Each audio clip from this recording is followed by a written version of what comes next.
Nepali cricket इतिहासमा केही यस्ता खेलाडी छन् जसले छोटो समयमा नै आफ्नो नाम स्वर्ण अक्षरमा लेखाएका छन्। त्यस्तै एक नाम हो राहुल विश्वकर्मा। एक समय यस्तो थियो जब राहुलको जादुमय स्पिन बोलिङले विश्व क्रिकेट नै चकित परेको थियो। विशेष गरी अन्डर 19 विश्वकपमा उनले गरेको प्रदर्शन आज पनि नेपाली क्रिकेट समर्थकहरूले सम्झिरहेका छन्। त्यसैगरी नेपालमा सम्पन्न भएको अमेरिका विरुद्ध 2010 आइसिसी विश्व क्रिकेट लिग डिभिजन 5 अन्तर्गतको फाइनल खेलमा राहुलले क्लासिक बोलिङ गर्दै अमेरिका विरुद्ध मात्र 15 रन दिएर 7 विकेट लिएका थिए। यो उनको सिनियर राष्ट्रिय टोलीबाट करियरकै उत्कृष्ट प्रदर्शन हो, जसले नेपाललाई विजेता बनाउनका साथै उनलाई म्यान अफ द म्याच दिलाएको थियो। पपुवा न्युगिनी विरुद्धको खेलमा राहुलले घातक बोलिङ गर्दै 6 विकेट लिएका थिए। त्यो प्रदर्शन केवल नेपालको लागि मात्रै होइन, अन्डर 19 विश्वकप इतिहासमै स्मरणीय प्रदर्शनमध्ये एक बन्यो। त्यो दिन राहुलको बोलिङ हेर्दा लाग्थ्यो अब नेपालले विश्व क्रिकेटमा नयाँ स्टार पाइसकेको छ। विपक्षी ब्याट्सम्यानहरू राहुलको स्पिन अगाडि टिक्नै सकेनन्। उनले लाइन, लेन्थ र टर्नको उत्कृष्ट प्रयोग गर्दै नेपाली समर्थकलाई गर्व गर्ने मौका दिलाएका थिए। आइसिसी विश्व क्रिकेट लिग डिभिजन 5 अन्तर्गतको फाइनल खेलमा राहुलले क्लासिक बोलिङ गर्दै अमेरिका विरुद्ध मात्र 15 रन दिएर 7 विकेट लिएका थिए। यो उनको सिनियर राष्ट्रिय टोलीबाट करियरकै उत्कृष्ट प्रदर्शन हो, जसले नेपाललाई विजेता बनाउनका साथै उनलाई म्यान अफ द म्याच दिलाएको थियो।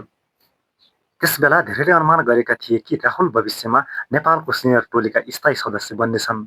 उनको प्रतिभा देखेर क्रिकेट विज्ञहरूले पनि ठूलो सम्भावना देखेका थिए। नेपाल क्रिकेटको उज्जवल भविष्यका रूपमा राहुललाई हेरिन्थ्यो। तर क्रिकेट सधैँ एउटै गतिमा अगाडि बढ्दैन। समयसँगै नेपाली क्रिकेटमा नयाँ खेलाडीहरू आए, प्रतिस्पर्धा बढ्दै गयो। केही चोट, केही अवसरको कमी र केही परिस्थितिका कारण राहुल राष्ट्रिय टोलीमा निरन्तर देखिन सकेनन्।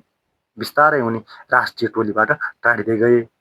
आज धेरै समर्थकको मनमा एउटै प्रश्न आउँछ, अन्डर 19 विश्वकपमा तहल्का मचाउने राहुल विश्वकर्मा अहिले कहाँ छन्? हाल राहुल सक्रिय रूपमा राष्ट्रिय टोलीमा छैनन्, तर नेपाली क्रिकेट प्रेमीहरू अझै पनि उनको त्यो ऐतिहासिक प्रदर्शन बिर्सिएका छैनन्। क्रिकेटमा कहिलेकाहीँ प्रतिभा मात्र पर्याप्त हुँदैन। निरन्तर अवसर, फिटनेस, समय र भाग्य पनि उत्तिकै महत्त्वपूर्ण हुन्छ। यी र यस्तै विविध कारणवश राहुलको क्रिकेट सम्बन्धीको यात्रा रोकिन पुग्यो।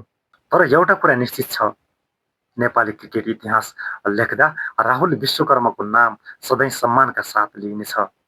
अन्डर 19 विश्वकपमा उनले देखाएको प्रदर्शन आज पनि नेपाली क्रिकेटको गौरवशाली क्षणमध्ये एक हो।